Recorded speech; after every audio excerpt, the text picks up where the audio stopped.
Thanks, everyone. Are we online? We're good to go? All right, thanks to all of you here and to everybody watching from afar. My name is Carlos Diaz. I'm the founding director of the Adam Smith Center for Economic Freedom. And we have Tony. You want to introduce yourself? Hi, I'm Tony Pereira. I'm the director of the Kimberly Green Latin American and Caribbean Center. Happy to be here tonight. And we're super excited to have the former president of the Republic of Ecuador, JAMIL MAHUAD, who's here with us. We're now going to spend time on his biography. Very impressive. He has been a legislator, he has been a mayor, he has been a minister, and of course, president of his country.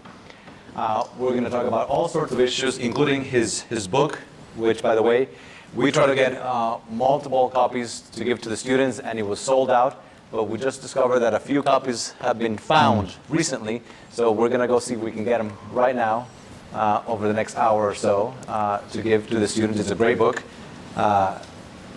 Thick, but full of great content.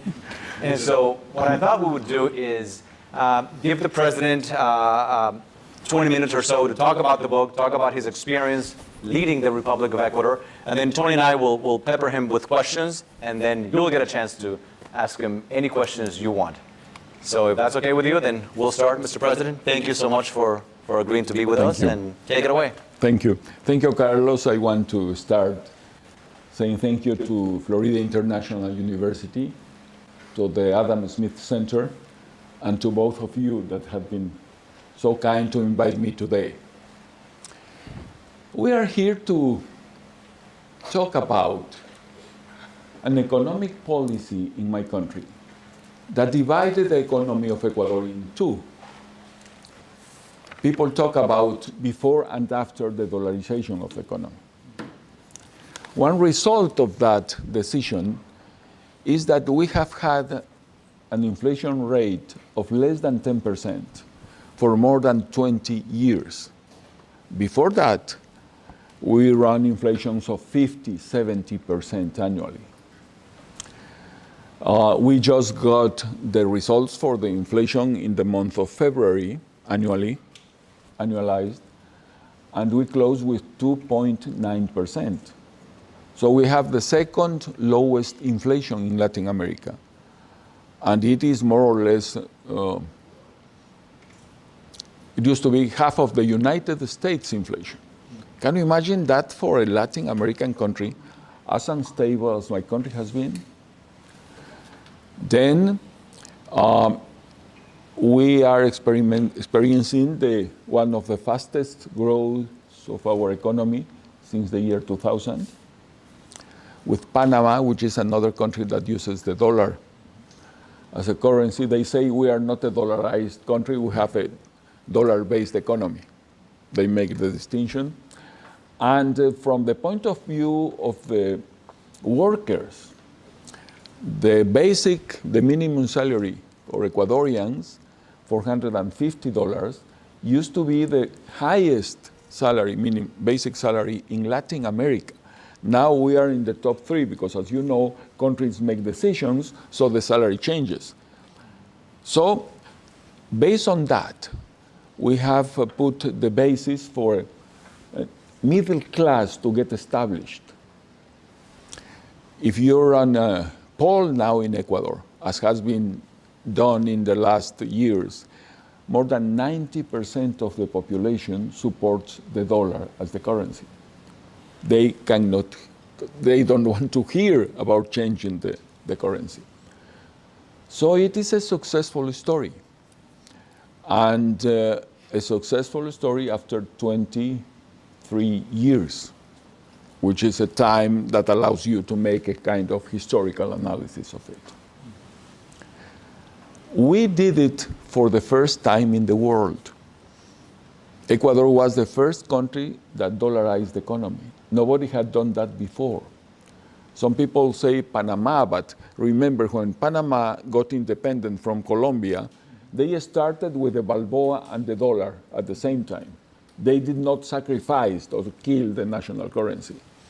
And 1 year after Ecuador, El Salvador dollarized the economy. In different circumstances, and probably that would be an interesting topic for the questions and answers part. Okay. Now, why we published this book? based on your words, a good friend, the former president of Uruguay, Luis Alberto Lacalle, the father of the current president, used to joke saying that I sent him a pocket book because of the size and the weight. It is 1,100 pages. And the reason is that after 20 years of a good experience, many people have talked and have published articles about the dollarization, except the people, the group of persons that made the decision. So our voice, the actors of the process, had not been heard yet. And this is the first characteristic of this book. This has my personal story, how I understood the problem, how I faced the possible solutions, how did I choose this particular one.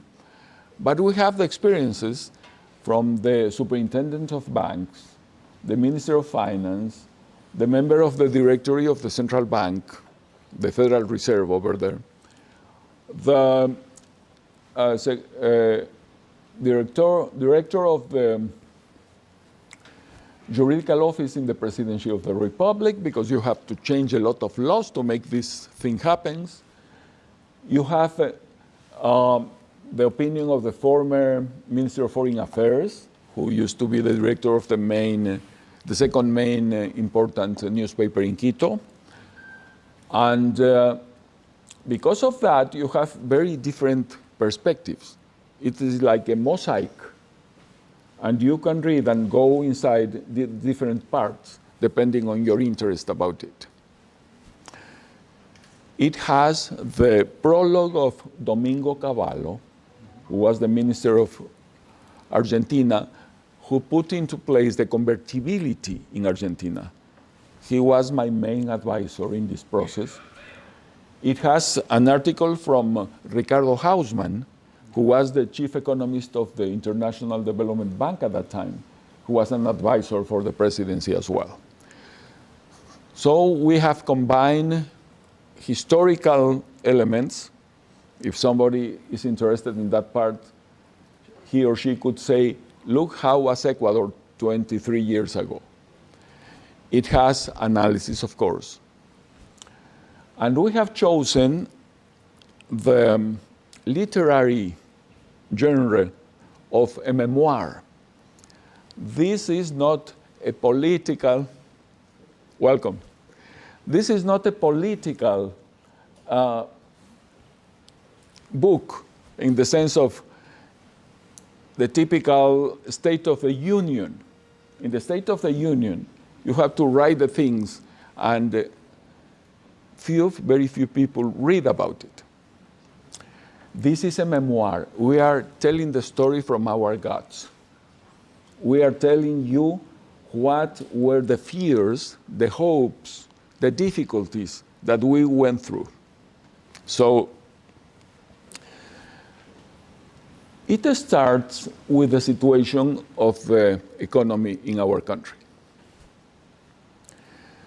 I had a problem there, because if you buy a book about the dollarization of Ecuador, as the title says, how can you understand that without the context? But few things are so heavy and boring as contexts. You start reading about all the elements, and after 3 pages, you can say, come on, I wanted to know about the dollarization. And you close the book and leave it there. So how to give you the necessary context in a way that you will become interested in reading? That was a big challenge.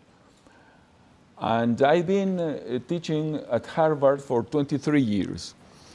And the thing I do is to invite the classroom, the students, to become my cabinet and to make decisions on my behalf with me present there. And I start giving them information chronological as I was receiving that information as president. With a warning, there's no free lunch. For anything you decide to do, you have to pay a price. Even for dollarization, you have to pay a price, of course. And you have to make the decision you think is the best for the country, not my decision, the decision you want to make. And then we discussed that in class. And I decided that to put that class into the book as an introduction allowed me to provide the context without boring the reader. That's the first part. Then, you have heard about The Perfect Storm. Have you seen the movie or read the book? Mm-hmm. No? Okay. The Perfect Storm is about a ship that departed from Gloucester near Boston and went fishing, and they had to face at least 3 big natural problems that destroyed the ship and were probably one of the worst moments in the history of these natural disasters. Because there was a hurricane coming from the Caribbean, you are familiarized with that here. Then you had a front cold coming from Canada. Then you have another front cold coming from the Great Lakes. Each one of those was strong enough to produce a tragedy. I remember watching the movie and seeing this meteorologist in front of the screen saying, happy. They are coming together at the same time to the same place. And that happens once in a century. Because if that happens, they feed each other. And that is the perfect storm. He was happy as a meteorologist to be able to study the phenomenon. Okay. So we had the perfect storm in the economy of Ecuador in 1998, 1999. The worst economic year probably in the century for my country. What were the elements of this storm? First, El Niño. 80% of the exports of Ecuador were 4 products: bananas, shrimp, fishery, and oil. El Niño destroyed the first 3. And the price of oil, the second element, went down to $7 per barrel. And in the national budget, it has been calculated before I became president to $14 per barrel. In other words, bless you.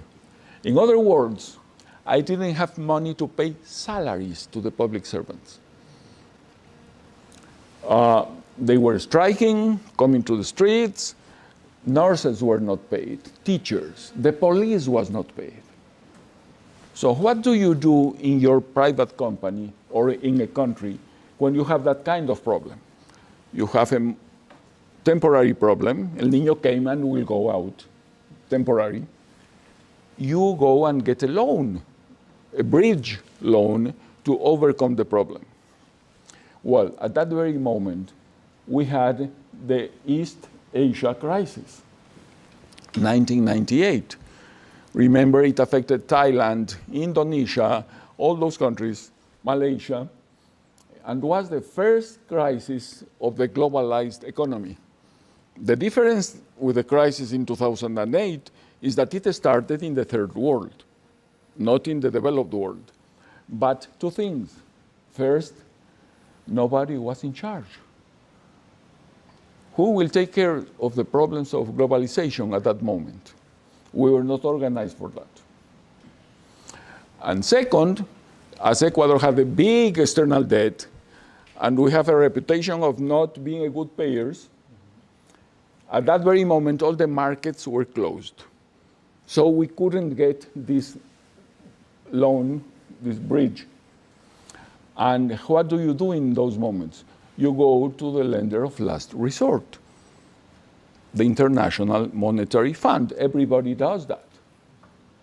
However, at that time, the thinking, the prevalent thinking at the IMF was one size fits all. It doesn't matter if it is Russia, actually happened with President Yeltsin, or Ecuador, or any place in the world.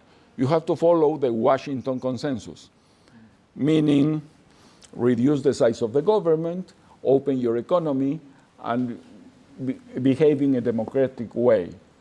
And if you do those things, that was the mantra repeated intermittently, you will be happy and you will have a bright future. That never happened, as we know. But that was the thinking of the moment. So we couldn't produce in that moment in my country. Everybody was angry. How can you raise taxes in a country in that moment? Which parliament will raise taxes when the people is suffering? They never like to raise taxes by principle, but in that circumstance, it's even worse. So we couldn't produce the reforms that the IMF was asking for. So we did everything by the book. What do you do when you are not exporting, you have no dollars, and you have to import more because you have to import even things that you produce locally because those things were destroyed by El Niño? What happens when your supply goes down and your demand increases? The price of the good goes up. And we are talking about the price of the dollar now. So the depreciation, the devaluation was enormous. And what does a country do in those circumstances? And we were going by the book with the advice of the IMF and the World Bank and the very good economists we had in our government. First, allow the depreciation to work. Second, I have to convince you to keep your investments in sucres. You are afraid because you are losing money because of the depreciation. So I will pay you an interest rate so high that even in the worst possible depreciation, it is a good idea to stay in sucres. The interest rates would be higher than the depreciation. The interest rates were up to 330%, and people were still thinking that the depreciation could be higher than that. Why? This is my way of understanding things. All the traditional economy is based on the principle that we are rational actors. So if you produce the right incentives, people will make the right decisions. However, what happens when people enter into panic? Are we rational actors still? We make rational decisions with the front part of our brain, with the front lobe. And now neuroscience has proved that. The moment you are scared or in panic, if you took an MRI of that person, you follow the flow of the blood with an MRI. Because the blood brings the oxygen that activates the neurons that allow the neurons to work. Well, if you're in panic, there's no blood coming to the front lobe. So literally, look at the phrases we human beings have created to say that. You lose your head, we say. You are out of your brain. You are not thinking. Well, that is true. It's physiologically impossible to think in those moments. So all the right incentives do not work. What do you do in those circumstances? So I knew we wouldn't do more of the same. The rising interest rates, the devaluation in the currency, etc., were not working anymore as a solution. We needed a paradigm shift. We needed to think in a different way. There are two kinds of knots. The typical knot you can untie with some skill and some patience. But if you have a Gordian knot from ancient Greek, a knot that was constructed in such a way that every time you try to untie, you tie it stronger. Alejandro the Great came, according to the legend, took his sword and said, it is the same to untie than to cut. And he cut the Gordian knot. So that was my conclusion. We need to do something different. We need to cut this problem, and the only way to do it is by adopting the dollar as the currency of Ecuador. Usually the anchor is the monetary policy. You can control that by what is doing the Federal Reserve right now to try to control the inflation here? The emission of money, well, it was not a notch up in Ecuador there. You can try to anchor the economy through the fiscal policy. For a technical reason, it was not possible again. So the only possible way was with the exchange rate policy. And that's what we did. Okay, so we did everything in the best logical way. We researched what was going in the world. Conclusion, nobody has done that before. Bad news, we would have loved to learn from somebody else. Second, get the best possible advice. Then there came Domingo Cavallo. The convertibility in Argentina was the closest example to Ecuador. Then we needed a good team of doctors to perform this operation. And we had a very good team in the government. They had PhDs from very good universities in the world. They had experience in the public sector, which is not the same than the private sector. And we decided to do it. Dollarization, I will close with this to open for conversation. I defined a good public policy as a table with 3 legs. A sustainable public policy needs a technical leg. It depends on the matter. In this case, economics. What are your reserves in the central bank? How much do you have as sucres circulating in the economy, etc. Technical work. Second, what I call the CUCO test.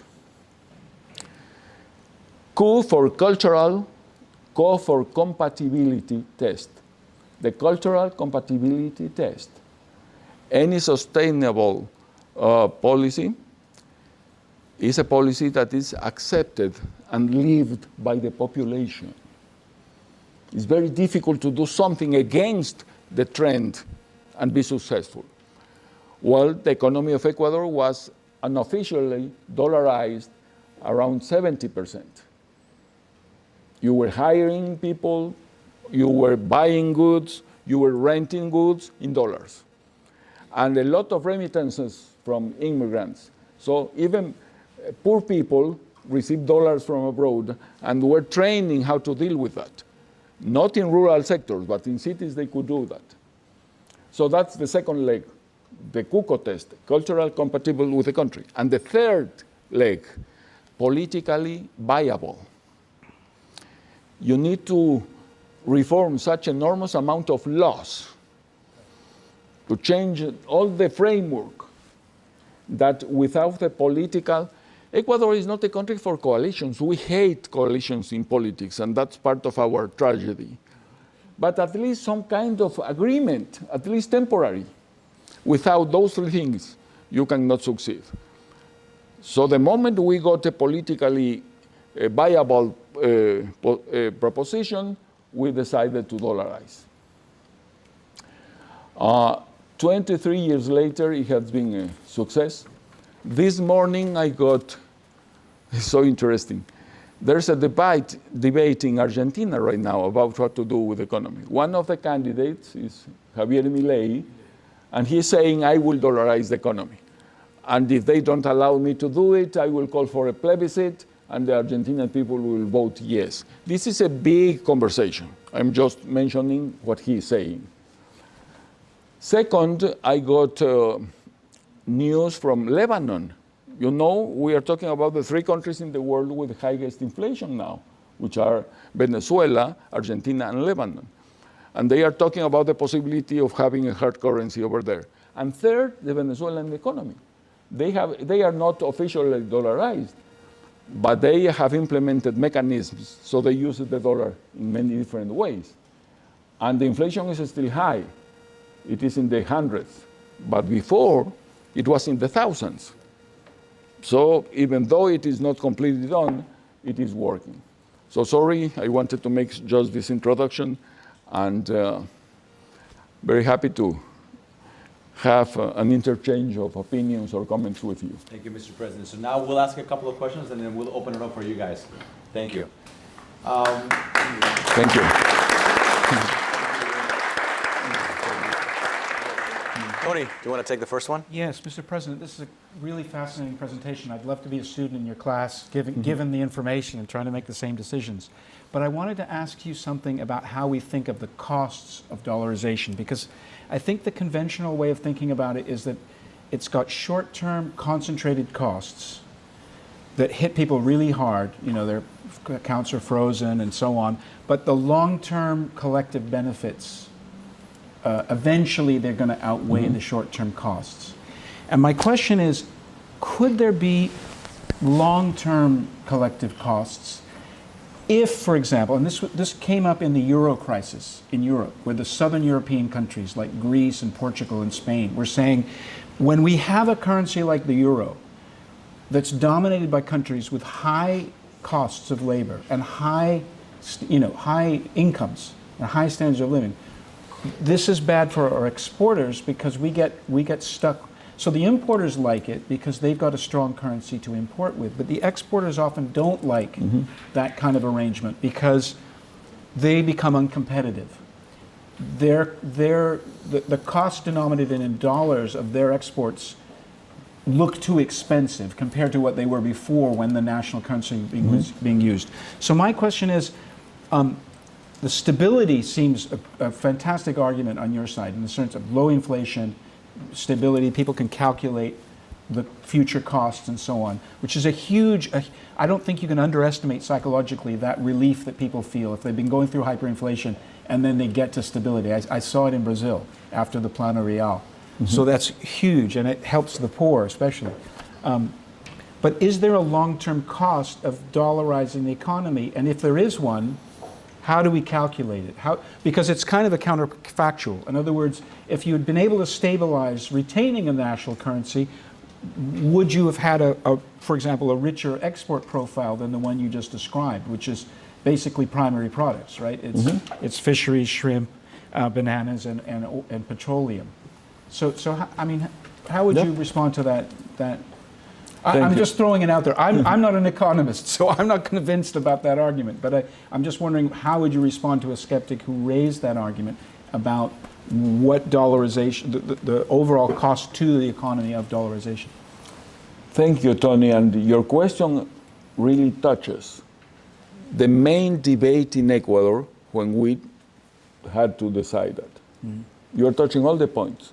That is how good the question is.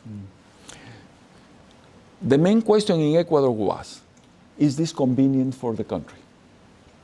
And the voices were divided. Some people said yes.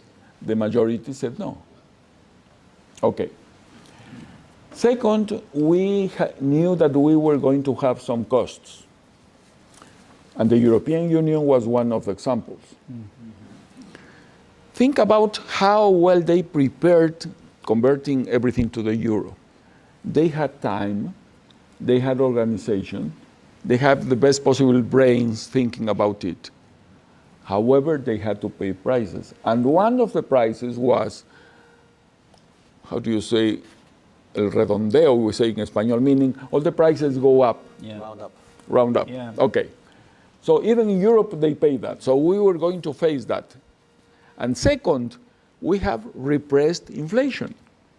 If you have a depreciation of the currency now, probably in 4 months you will see that effect. So we were going to have that dollarizing or not dollarizing the economy. That wave, that tsunami of prices were coming to us. So we paid that price in the first year. We had a very high inflation in dollars, not in sucres.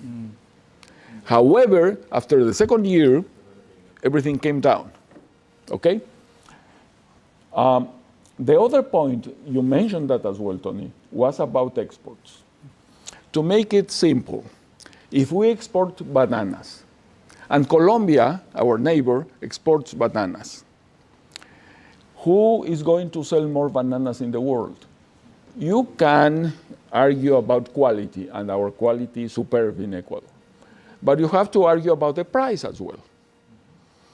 So if you devalue your currency, if you're an exporter, you receive dollars, and as you sell the dollars in the country, you receive more sucres for each dollar. And you pay salaries, especially, and many other things in sucres. So you are paying with devalued sucres, and you are receiving dollars. It's very good for the exporters, because they are making more money. So do not dollarize because your exports will be affected. That's the, yeah. And it is intuitive. It is true. Now, precisely Alfredo Arizaga, he was the Minister of Finance of Ecuador when we dollarized, just published an article, and he does this. He took 3 different countries. It's very difficult to compare because what do you compare with what? It's very difficult. So he took Colombia, Ecuador, and Peru with 3 completely different currency exchange rate regimes. Colombia has a very active central bank, and they have done that for decades. They are very disciplined, very rational. It doesn't matter who is in the presidency. The central bank is very well respected, but they actively depreciate the currency to benefit the exports. Peru is in the middle.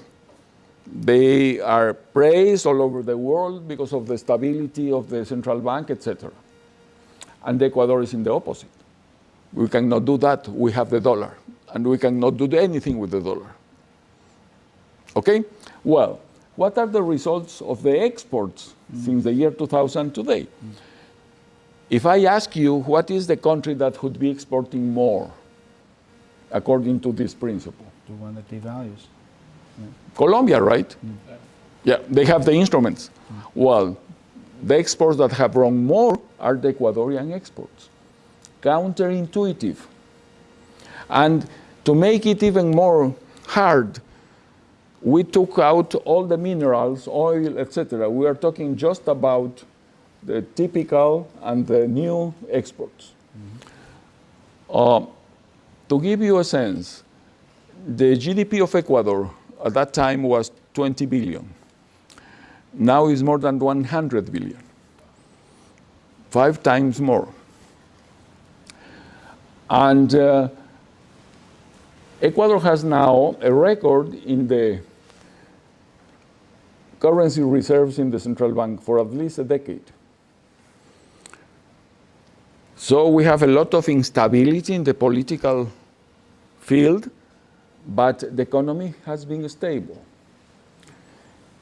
We had a president that hated dollarization, President Correa. He was a socialist, first thing. He was in power 10 years, second thing. And he changed everything that he wanted in the country. Except dollarization. Except dollarization. So he blamed dollarization almost every single day, saying we are not independent, where is our sovereignty, we cannot govern because we cannot manage that. So this man that changed constitutions, etc., why did not change the dollar? He had the power, because only the dollar was more popular than him. When he had the international price of the oil was $140 per barrel. 140, I had at 7. Okay? So they could produce all the social benefits and say, I love you seriously. The others didn't love you, my people. That's why I give you the money. No. And he didn't have the money because he did a great job economically. It was because of the price of the dollar, of the oil. And our incidence in the price of oil is the same that we have as an incidence in the Halley comet. Nothing, 0. It happens in the markets. It is terrible for Ecuador because we are Oil is clue for us, it's crucial, but we are small producers in the international market. So we don't play any game there. Different in bananas, different in shrimps, we play roles there. You dominate. Okay, Yeah. so I think I covered the two questions. Yes, First, yes. the long-term exports with Alfredo Arizaga's article, and second, the short-term costs, the inflation, etc. Okay. Carlos, should Sure. You mentioned political instability. Latin America is a region that is known for its political instability. And within Latin America, Ecuador is particularly unstable. In one decade, you had 8 presidents. You were one of them. And then you had, for the next decade, 1 president. A president that had all sorts of issues, as we've talked about, but that brought tremendous stability for the country. And now we're seeing, perhaps, a return to instability. It's not clear if the president will finish his term. Hopefully he will.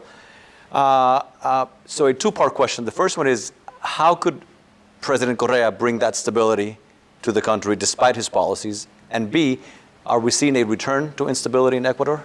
And if so, why? Okay. I think we are assuming that presidents bring or do not bring stability. And they don't? Tell me more. Yes, I do not agree with the assumption, okay? Let me put this in the Latin American context. Between 1997 and 2002, 9 presidents in Latin America couldn't finish their terms. I'm talking about Fujimori in Peru in the 3rd election, De la Rúa in Argentina, Sánchez de Lozada and Mesa in Bolivia, Aristide in Haiti. We, as generals, as Ecuadorians are, contributed with 3. President Bucaram, myself, and Gutierrez. Even President Chavez was deposed, and then he found a way to come back. Yeah. So all over the continent, this was happening. I used to say, if you are a medical doctor, and you say there are 10 traditional countries in South America, and you have 9 presidents deposed, I'm taking one from Haiti, but for making the argument, it is okay. You would say, this is a pandemic. Too many cases compared to the sample, to the universe. So why? And the only common problem, maybe with one exception to confirm the rule, was economic crisis. It's the economy, stupid. It's James Carville and Stephanopoulos' advice to President Clinton when he was a candidate. So a lot of instability. Then from the year 2000, and you can go practically to the end of the decade, you have only 2 presidents that didn't finish their terms. One president in Paraguay, President Lugo, and one president in Honduras. So why the change? Because politicians became responsible, intelligent, honest, organized? No. Because there was a country that appeared in the radar and they started buying all of our exports, whatever we produce in Latin America, at very high prices. And the name is China. China became an actor. So with economies of all the region really blooming, you can become a good president. You know, Larry Summers used to say, who is a good Minister of Finance? And he was the Secretary of the Treasury. He says, it's the person that comes just in the right moment when things start to go well, and leave just in the right moment when things are going to go down. So in those circumstances, just make the case of oil at $140 in the world. You can become a better president. President Correa received more money than the rest of the presidents combined in Ecuador. And the question is very important.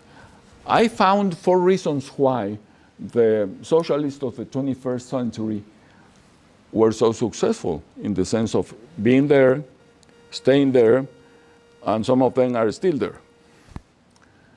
We believe in one vote, one person. Some of them in Venezuela, Nicaragua,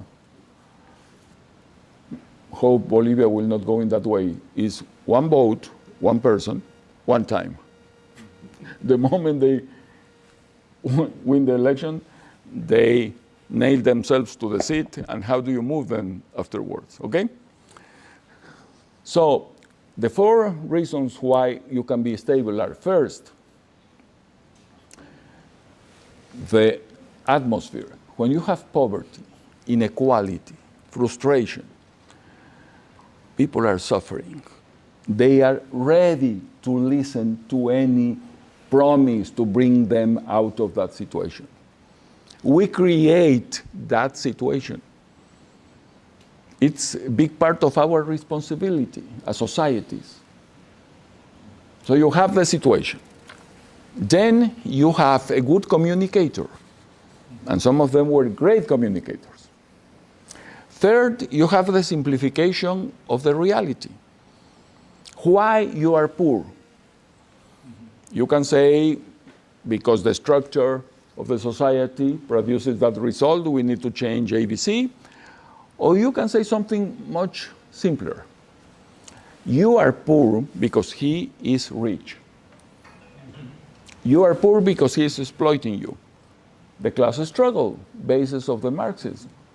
So if you are poor, and they repeat that 24 hours a day for months or years, and you are poor, what do you have to do to leave poverty behind? Go against him, because he is the cause of your poverty. So they polarize the societies. They create big breaches even in families, and they get benefits of that.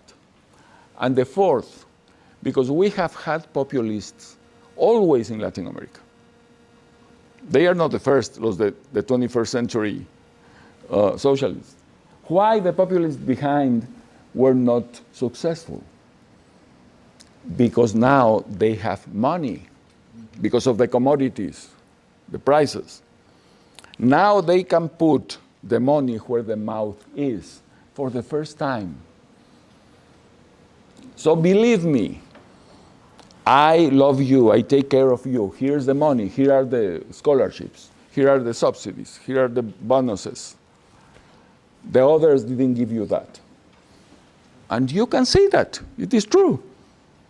It is true, but the explanation you can have in this hall, it's very difficult to have that at the street level, okay? If I can push back a little bit on that. Yes, sure. That suggests that leadership has a very limited role, right? That if the circumstances are right, then the role of the leader is sort of minimized. Mm-hmm. Yes. Right? Do you agree with that? Or we have to re-elaborate the concept of leadership and re-elaborate the role of a leader. I strongly believe that leaders are completely necessary for things to happen. Institutions are necessary for the things that happened will be there, stabilized. Let me give you this example.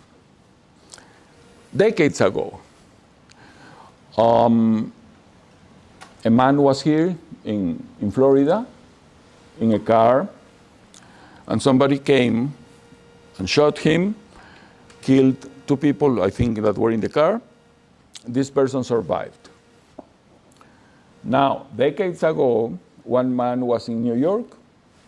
He was from England, was crossing the street, looked to the wrong side of the street, didn't see a car coming. The car hit him. He went to the hospital, was very, very affected, but then he recovered. The name of the first person is Franklin Roosevelt. The name of the second person is Winston Churchill. What have happened if they would have died? We don't know, but probably the things that happened wouldn't have happened as they happened. So that's the importance of the leaders. Yes. But I would say we have the tendency to see the leaders as saviors, messiahs. And Ortega y Gasset said, I am I and my circumstances. You cannot understand anybody's life without considering the circumstances. So both are necessary. In good times, even regular, mediocre, people can do a good job. In difficult circumstances, you need to be really good to produce some results. That would be my reframing, if you allow me. Tony, you have another question? Yeah, President Mawad, I really enjoyed your description of policies having to have a technical component, a cultural compatibility component, and a sort of political viability component, those three things. And because the technical, it sounds like it's very much, you use the medical metaphor. You know, you have to have the right doctors who know the right cure. But on the political side, can I infer from that comment that because the armed forces in Ecuador are so politically important that you felt it necessary to consult them about the dollarization, or did you not? I did not. Okay. And the armed forces in Ecuador for many, many years have played a very institutional role. They mostly are supporting the elected government. Constitutional Yes. government. Yeah. And I would say all over South America at least. Sometimes in Central America, decades ago, it used to be different. One more thing. We dollarized without talking with the United States. And that was based on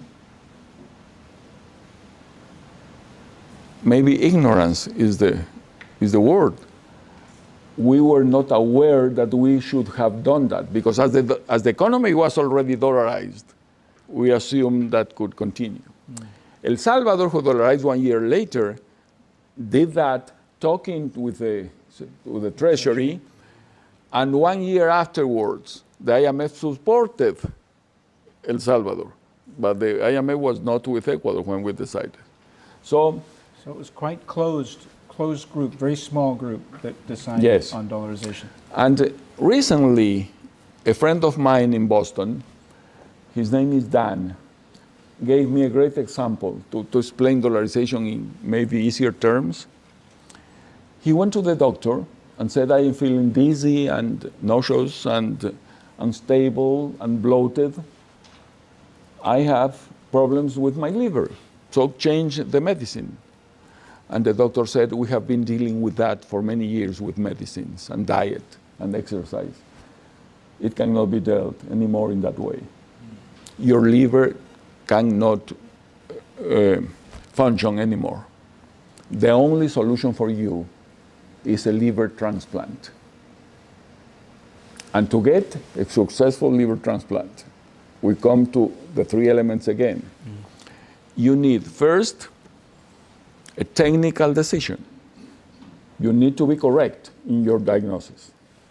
Second, you need the consent of the patient. How do you change the liver without the form signed? So the cultural compatibility kind, but in this case applied to one person. And then you have the political viability, meaning you need a team of doctors, a team. You need the anesthesiologist, the expert in the heart, the expert in the liver. You need the expert in autoimmune things because your body can reject the liver. You need to know that you will have crisis. Dan had septicemia. He got all the problems in the hospital. And he had 2 cardiac arrests. But the team was ready to deal with that. They knew that could come. And thank God we had that kind of team in Ecuador. Actually, just a question. Imagine that you are in charge of the central bank. And you have, when you dollarize, you are telling the people, bring all your sucres. I will buy your sucres and I will pay you in dollars. That's it. The big movements are just accounting changes. Change sucres for dollars in the accounting. But you have to collect the sucres in the streets. How do you do that? In an organized way, in a timely way, etc. So this great Ecuadorian, Miguel Dávila, who died the day the book was published because of COVID. And we owe him in Ecuador the success of that part of the dollarization. First, we decided that we needed a kind of distribution, the best network of distribution in the country for the people. And that was Coca-Cola. Coca-Cola had points all over the country. So we used the small shops where they were selling Coca-Cola. And the team of the central bank went there. And the owner of the shop said, they are coming, come to here to learn. So they received explanation about this. And in the next visit, they brought the dollars and they brought the sucres, and we have the interchange at that level. So 9 months after that, everything was finished. Look at this detail. The second big question, besides is this good or bad for the country, was at what rate do you dollarize? How many sucres per dollar? And that's a big, big bet, because you have the best minds in macroeconomics coming to different conclusions. Why? I found this analogy. Imagine you are organizing a wedding in your family, and you have sent 250 invitations to the wedding. And the father says, okay, what is the size of the reception? no, la torta de novia, Oh, cake. the wedding cake. He says, 250 people we have invited, each one is allowed to have this piece of cake. So 250 times this piece of cake, we have the size of the cake. Then the mother comes and says, I have talked with people that organizes weddings, and they said that statistically, 80% of the invitees come to the wedding. So 80%, you will have 200 people, multiplied by this size, you have a shorter cake and will be enough. You want everybody to eat that piece, and you don't want to have remainings of the cake. And then comes the bride and says, okay, but in that list of 250 people, we have many friends and relatives that live abroad. They will not come to my wedding. They don't have the means or the time or the opportunity. So I think that 60% will come. So you will have only the sizes for 200 people. Sorry, for 150. 108, yes, 108. So who is right? You never know until the moment you count the heads in the reception. It is the same. The cake is the amount of reserves of dollars in the central bank. And the invitees are the people that will bring the sucres to be exchanged. And the Central Bank of Ecuador, who was against the dollarization, and they had the information, the basic information, said, you cannot dollarize with less than 4,000 sucres per dollar. And that meant depreciation of, it was at 25, 28,000. Imagine to go to 40,000. So after 9 months, counting the heads, all the money exchanged, $11 million were left in the central bank. Those were the remainings of the cake. Had we done at a lower price, we would have go to the worst possible scenario. You bring your sucres, and I have to say, I'm sorry. I don't have any more dollars to buy your sucres. Terrible, a disaster.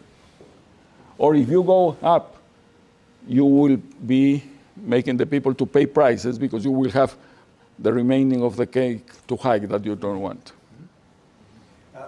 Ask one more question and then I'll open it up for all of you. We have talked a lot about dollarization, right? It's the main topic of the conference today. It's the main topic of your book and one of your biggest legacies. But there's another legacy that I think is really, really important that we haven't talked about, and that is making peace with Peru. Latin America is a very unstable region, as we talked about, but it's also a fairly peaceful region. What many people don't know is that Peru and Ecuador were in a war with one another for decades, and not just a cold war, a hot war with actual fighting, until you and President Fujimori signed a peace agreement. Can you talk a little bit about the process of getting to peace and negotiating that peace agreement? Sure, Carlos, thank you. I was going to the airport in Quito to take a plane to go to Bogota to the inauguration of President Andrés Pastrana. 4 days before my inauguration as president. My cell phone rang.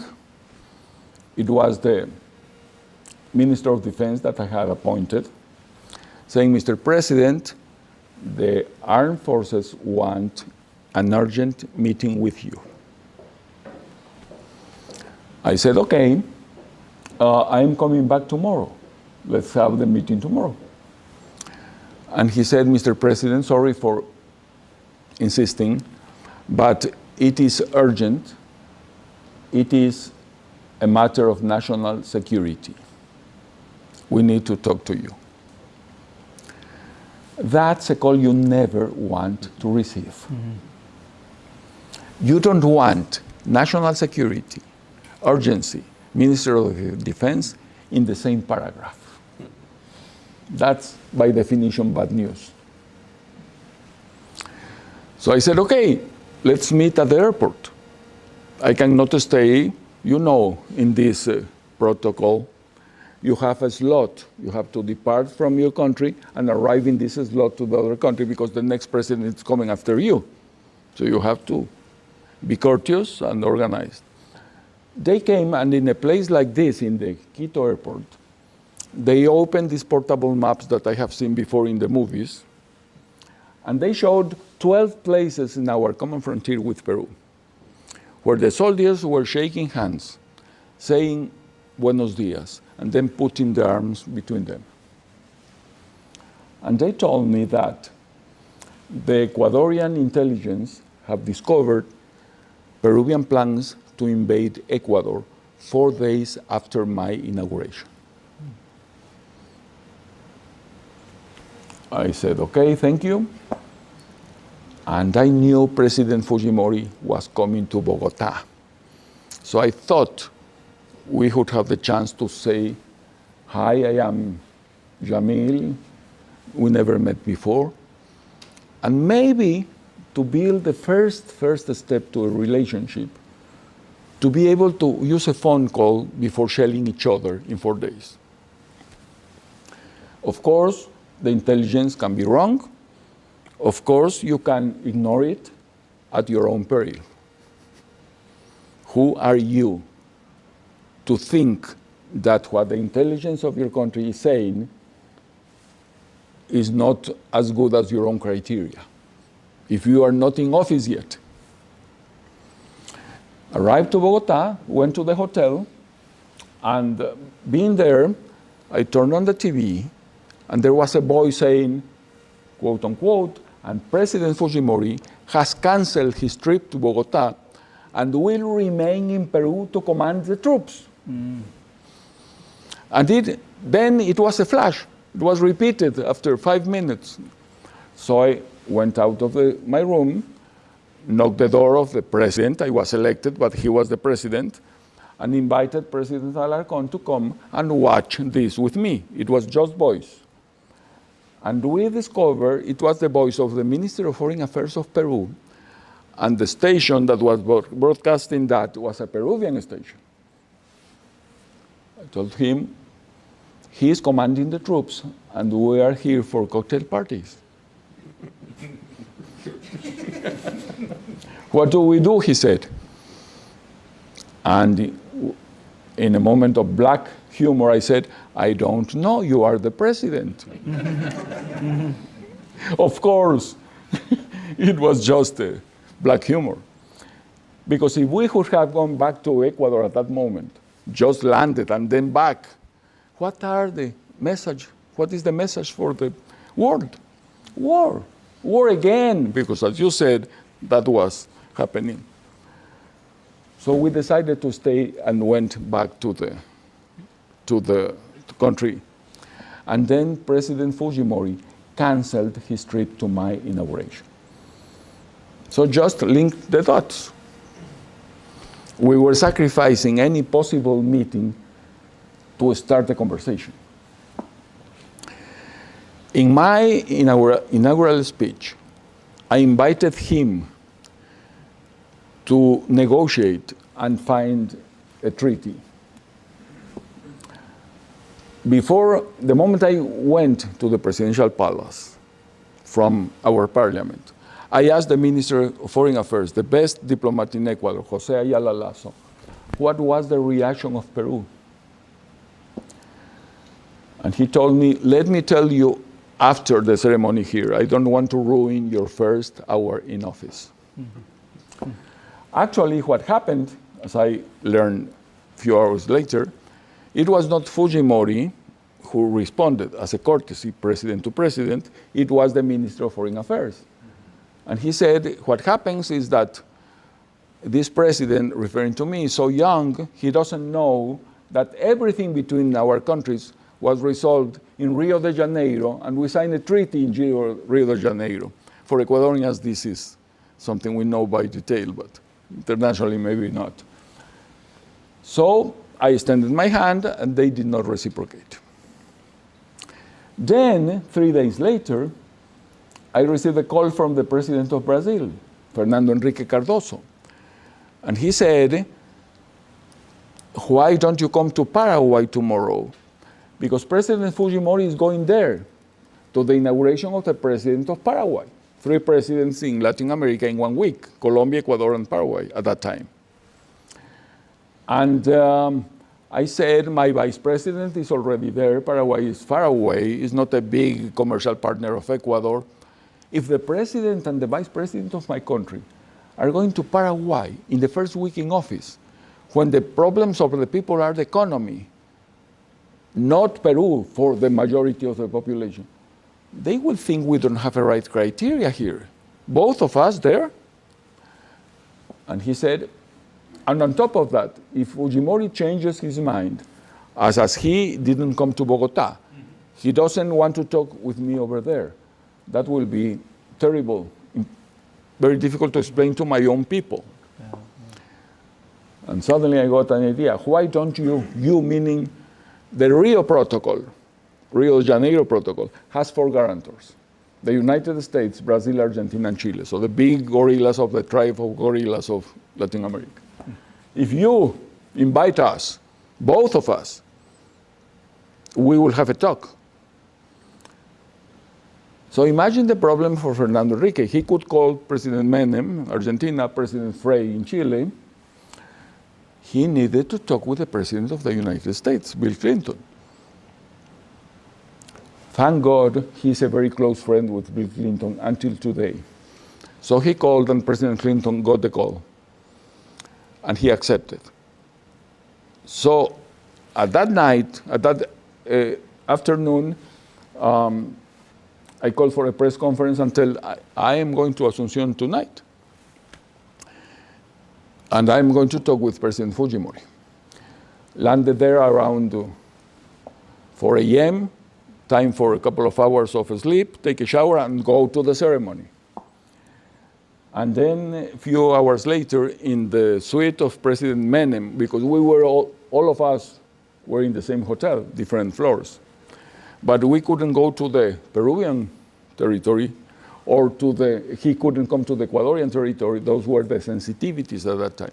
We went to neutral territory, Argentinian floor. And we have our first meeting.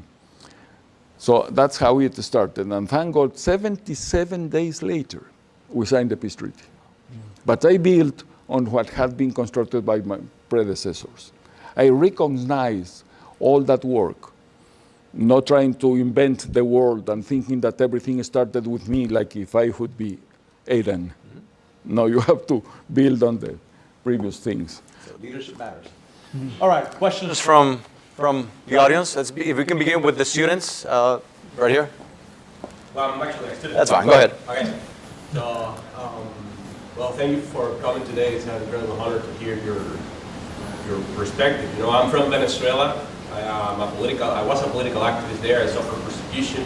And as you said, a lot of people right now are discussing the possibility of dollarizing the economy of Venezuela. And I want to know what do you think? Do you think it's possible to do it regardless of all of the sanctions that we see against the Venezuelan economy? Do you think that's a possibility? And also, I wanted to know, I think you already touched on that point briefly, what's the coordination between Ecuador and probably the Federal Reserve? I think you already mentioned that there was none. So that's my questions. Thank you. Yeah. By the way, for future questions, feel free to ask in English or in Spanish. Thank you. Well, the first thing is that I have seen a change in the foreign policy of the United States vis-a-vis Venezuela, is my feeling. They are much more open to talk with the regime over there. So if they are talking about other issues, they could talk about the dollar. That's the first thing. And that includes dealing with the sanctions as well. Second, as this is working in the real world, maybe it is in the interest of many, many people to stabilize that situation fast and in the best way. So they are doing that in practical terms. Maybe they need to do that in legal terms. So I would not close that door. Other questions? Yes, right here. I kind of have a similar question. First of all, thank you for being here. It's a pleasure to talk with you. My name is Luciano. I'm from Argentina. And when you were talking, I cannot help but to think that is there such a similar situation with a drought going on in Argentina, then there's also a huge worldwide economic crisis with the war. Then Argentina may also have the bad reputation about debt that Ecuador used to have. And we also recur to the International Monetary Fund. So do you think that Argentina could learn from the experience of what happened with Ecuador to dollarize the economy? And do you think that would be a good thing to do? Thank you, Luciano. The first thing is this. With such a good experience, in my case and my country, with the dollar, why I do not preach dollarization across the board? It's like natural. I do not. Because I think you have to study case by case the situation. The second lessons I have learned is that only when you are almost desperate, you can take desperate decisions. There are decisions that are good, but if you don't have the water here, you find ways to postpone, to try to dodge the issue, etc. A big question I am following your country very closely. A big question I have read and heard on the networks is what would be the inflation rate when the government will finish? Because you ended with 94%, which is enormous. So that is the question. Now, there are other options. In the last important international meeting in Buenos Aires, a president of Argentina announced the possibility of having a common currency with Brazil, which sounds interesting, to the two biggest economies in South America together. Then they qualified the announcement. It's just for commercial things, etc. It is not for the daily transactions. And the reactions from the world were very dismissive about that idea. Some others are thinking about the Peruvian system, being monetarism, have two currencies. So my suggestion, with all due respects, Carlos used to ask me, what is your advice? And I remember Atahualpa Yupanqui, he says, let's say in español, nadie puede dar consejos no hay hombre que sea tan viejo. Okay? So it is not an advice. It is just a thought. Do the job. Do the homework. Analyze the technical leg. Be sure that you have the reserves, enough reserves. But here, there is a very important point. Again, we have to credit Miguel Dávila with this. When you calculate the size of the cake, you have to know how many people will bring with them sucres or the pesos. Now, he knew the balance of the central bank very well. Let me give you just one example. He said, look at this institution. The INFA, el Instituto Nacional del Niño y la Familia, usually presided by the First Lady. And they had a balance here. So they will come to change that balance for dollars. And he said, I have observed that this number hasn't moved for many years. So most surely they will not do it. If you do that item by item, you can come with a with a smaller pie cake. And maybe you need less dollars in the central bank.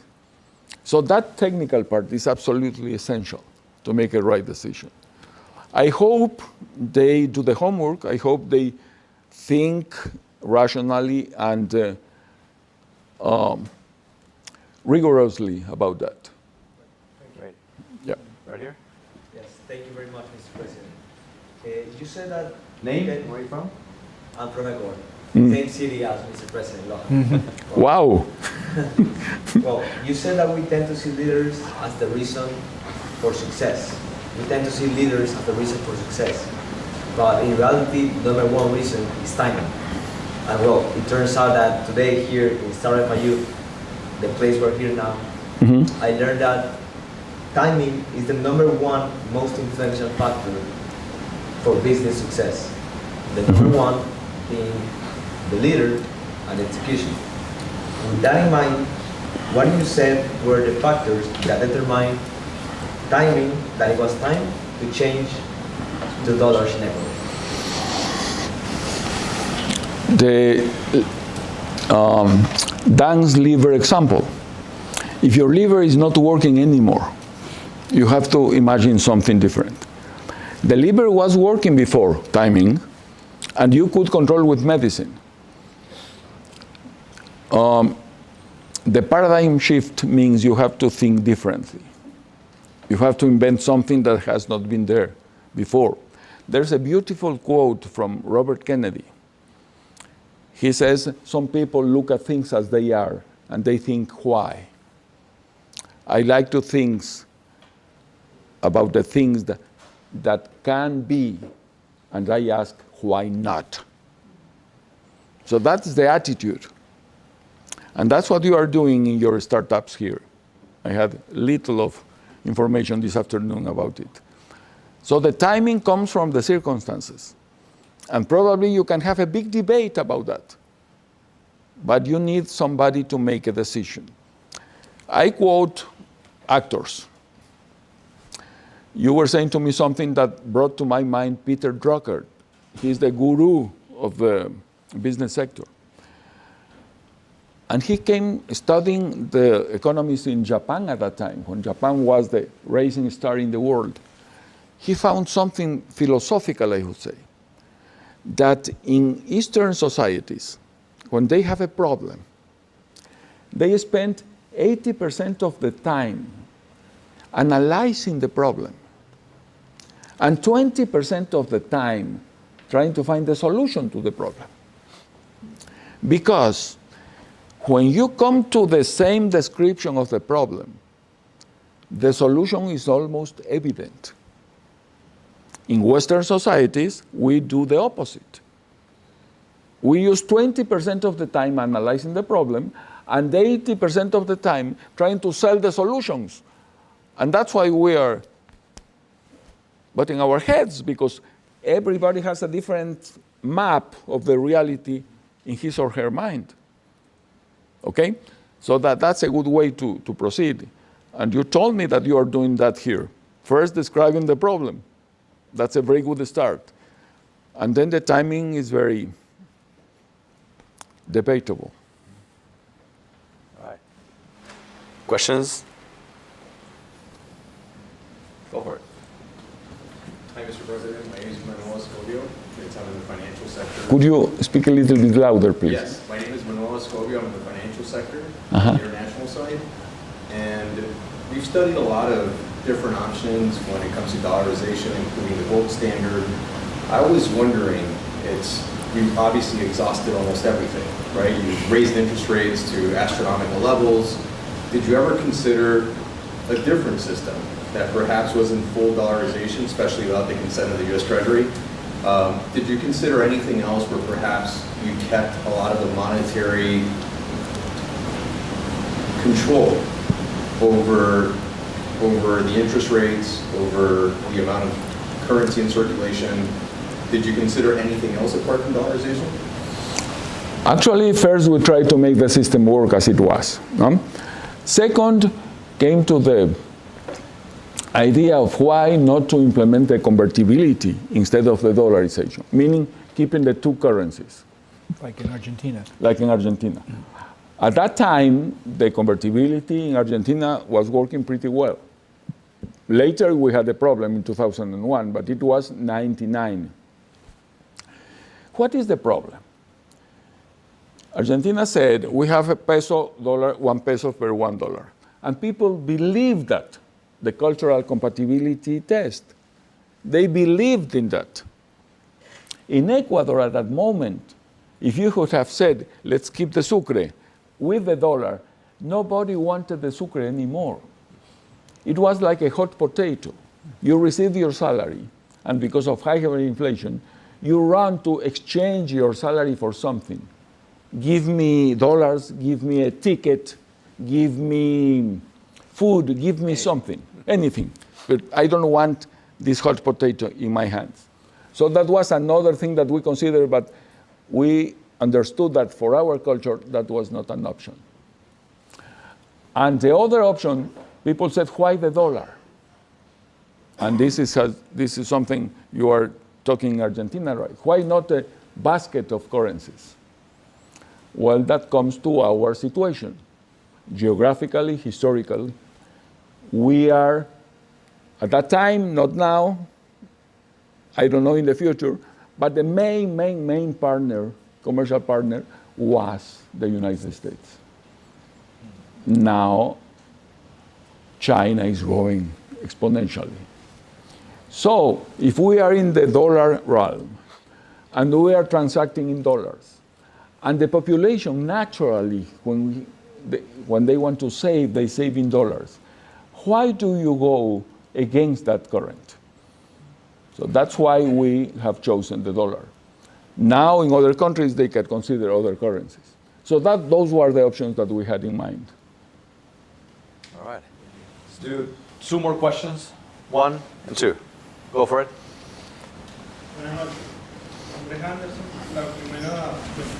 Louder, please. Patricio Rivera es el actual asesor de Venezuela en finanzas. I have heard that. I have heard that. Mi primera pregunta es, ¿cómo hacer con la poca flexibilidad del sistema cuando se dolariza debido a la liquidez cuando hay una crisis financiera? Y parte de la pregunta sería, ¿cómo hacer con la capacidad también de endeudamiento? Yeah. It's very provocative, the first affirmation that you made, because I have heard the same. Now he was a very important figure in the government of President Correa, who was completely against the dollarization.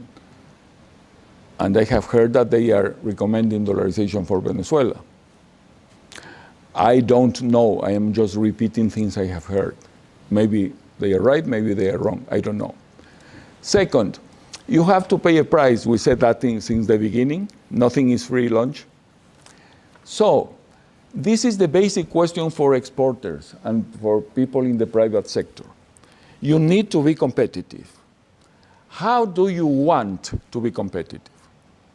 One way is you can devalue, as you very well explained, Tony. The second is how much is your interest rate? What if you come to the international interest rate in your country? What about inflation? What if you come to the international inflation rate in your country? Why, if you can think like an entrepreneur in the United States, they are not thinking about devaluation, they are thinking about a stable economy. Why don't you plan like entrepreneurs in developed countries? And we believed in the capacity of the private sector of Ecuador. Completely. That was a matter of faith. You will have to face many problems, but you will be able to overcome them. To give you just one example, flowers were an important product of export for the Sierra in Ecuador, not for the country as such, less than 10% at that time. How do you calculate your production costs? By hectares. With the dollar, you have to be much more productive. They started calculating the cost by a square meter. And now, some people are calculating the cost by plant. You see, how can you improve your situation? This sounds like the developed world. Another example, shrimps in the coastal areas. The main exporter of shrimps, and the biggest in the world, we are the first exporters in the world, and this firm is the biggest in the world. The leader of that company made a very interesting and intelligent analysis and decision. Our farms, shrimp farms, were affected by the white spot that was killing the shrimps. While most of them were saying, how can we protect the shrimps from dying? What kind of antibiotics, etc., we have to put there to avoid the death rate? He discovered a different thing. He said like 10% of the shrimps are not dying. Why? Why they are not dying? And he discovered a genetic factor. So he decided to promote the growth of this kind of 10%. And he grew exponentially, and he doesn't use antibiotics. It's more natural, and he's great. Look how, again, talking about leadership, how shifting your paradigm, thinking in a different way, going against the current can offer you a lot of opportunities. So that's how you can do things. You need to be competitive in different ways.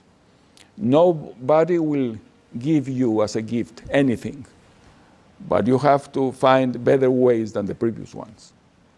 One concluding question? Yes. Hello, my name is Ishmael.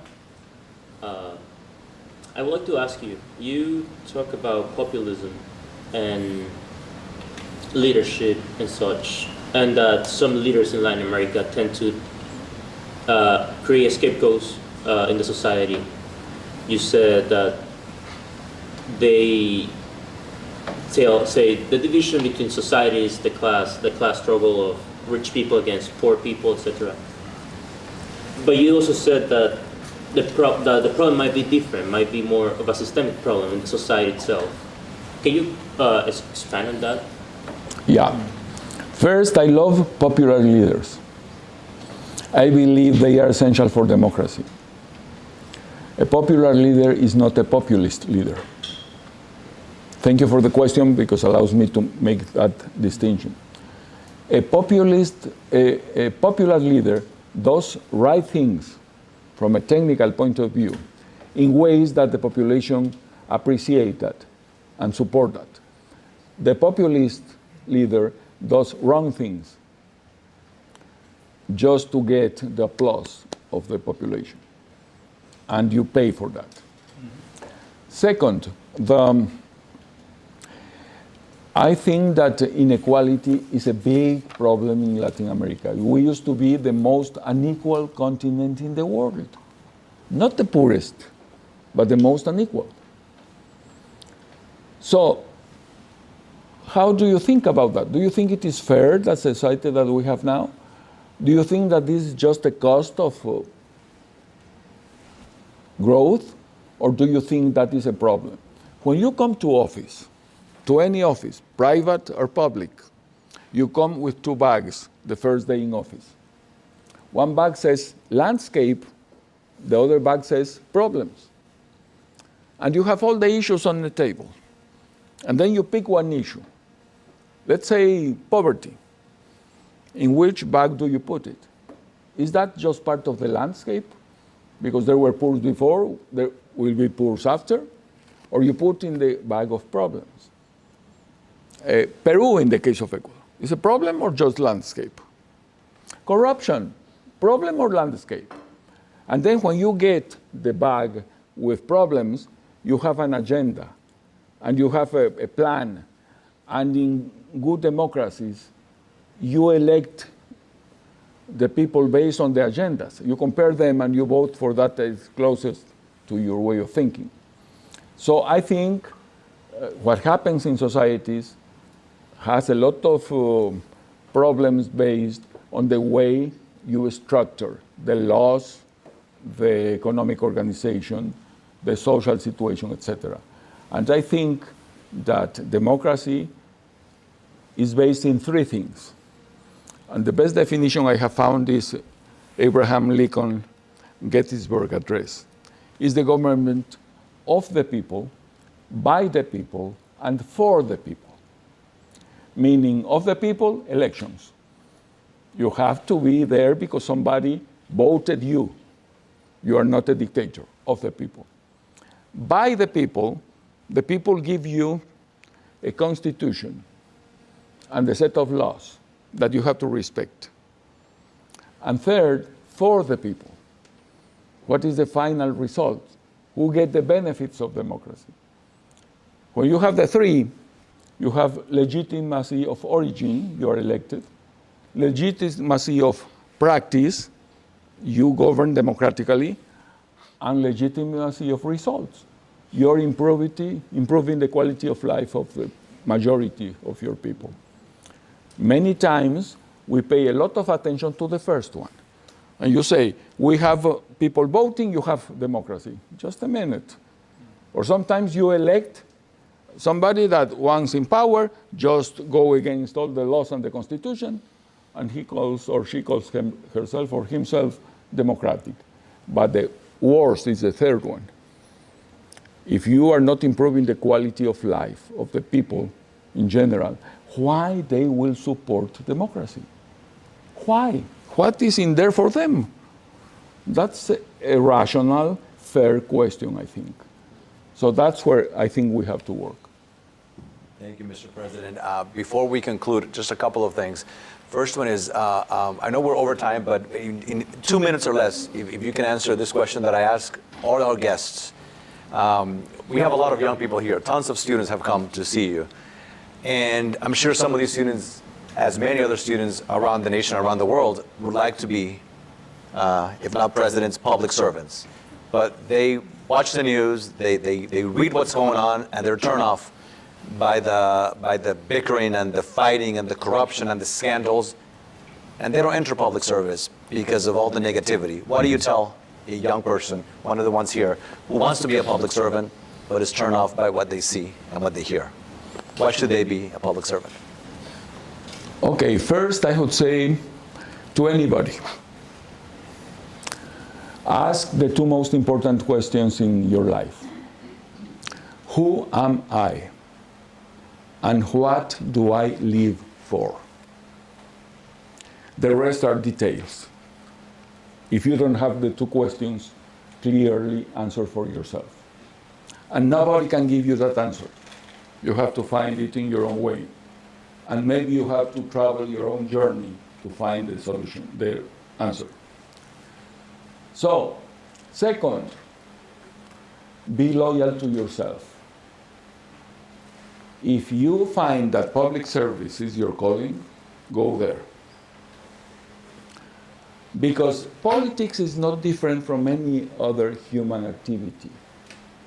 We are human beings doing human things. The difference is that you have a spotlight next to you the whole time. And you have good people, bad people, corrupt people, etc. Third, if you want to change a society, politics is the best way to do it. Because your decisions affect so many millions, different from the private practice of any other profession. You're helping one by one or groups. Politics allows you to influence the whole society. Four, never confuse yourself with your role. You are not what you do. If you are blessed, you can find something to do in life that represents your values, and you are happy doing it. The opposite, somebody that every single day is saying, how many more years I will have to perform this duty because I have to pay a mortgage. So find your calling, follow your heart, dedicate yourself to that.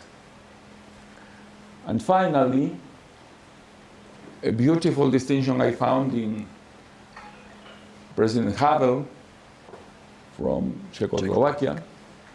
What is the difference between optimism and hope?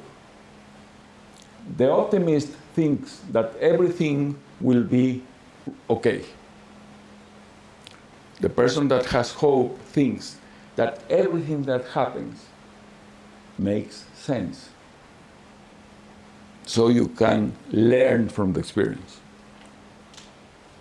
Speaking of learning, you mentioned your class at Harvard. We met at Harvard over 20 years ago, and I can attest to the quality of your class. So FIU students are going to get to experience that because this is the first announcement. The president has kindly accepted our offer to have him be a senior leadership fellow.